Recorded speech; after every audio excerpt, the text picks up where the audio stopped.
take the opportunity to finish this day long on mindfulness of breathing and Marananusati, recollection of death. So just to, again, just get comfortable in the posture and to settle into the breath as it comes in, as it goes out.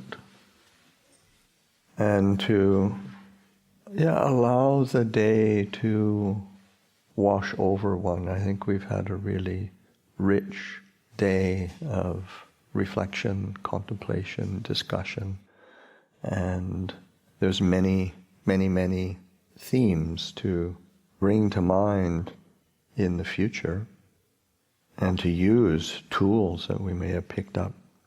So just to, I think one of the things with, say, contemplation of death is also, contemplation of gratitude. Because sometimes, again, that might be a good distinction of when there is, we contemplate death and come up to a place of, it's all hopeless and miserable, what's the point? It's not a great result, whereas a contemplation of death that results in a sense of a deep appreciation of one's own life and the life of others around one, and the good fortune that one has had to have come into contact with the Buddha's teachings in particular, and in contact with practitioners who are sincere and dedicated. It's an incredible blessing to bring to mind.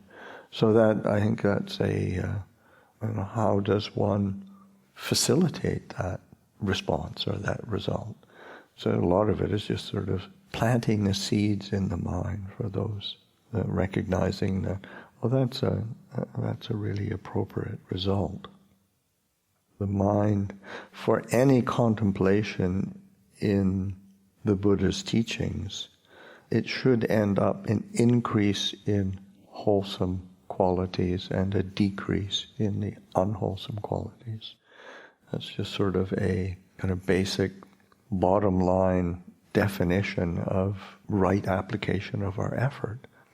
So to be using these contemplations, always we lift up the contemplation, but you also have to skillfully guide it with wisdom and discernment. We have to take a responsibility to fostering the benefits that the Buddha is pointing to, and certainly the benefits of, say, an increase in gratitude, increase in a commitment to integrity and virtue, an increase in a commitment to generosity and kindness, an increase of empathy and compassion, an increase in the qualities of self-reflection and, not jumping to judgment in any way, just a reflection on the causal conditions of things, not getting caught in the personalizing of the oneself and the world around one. So that using these tools that the Buddha has given us in the most skillful way possible, so that use of Marananusati, recollection of death, and it's something that the Buddha, like it's in part of one of the chants that the Buddha said we should be doing on a daily basis. I am of the nature to age. I've not gone beyond aging. I am of the nature to sicken. I've not gone beyond sickness. I am of the nature to die. I've not gone beyond dying. All that is mine, beloved and pleasing, will become otherwise, will become separated from me. So impermanence and separation are an inevitable part of existence. I'm the owner of my actions, heir to my actions, born of my actions, related to my actions, abide supported by my actions, whatever actions I shall do, for good or for ill, of that I'll be the heir, so that we reap the fruits of all of our volitional impulses.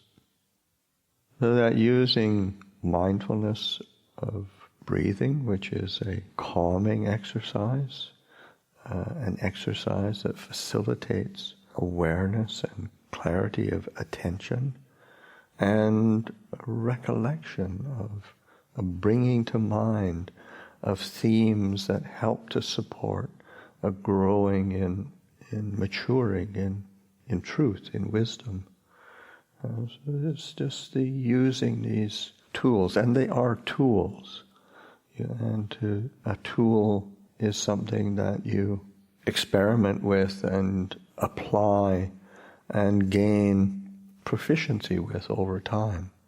Yeah, and sometimes when we first start using a tool, it can be pretty, clumsy in our efforts and our execution. But over time, we become more skilled in the use of that tool. So, mindfulness of death is a really, really skillful tool, but don't just use it as a blunt force instrument. And get some finesse in using the tool and some skill in how to apply it.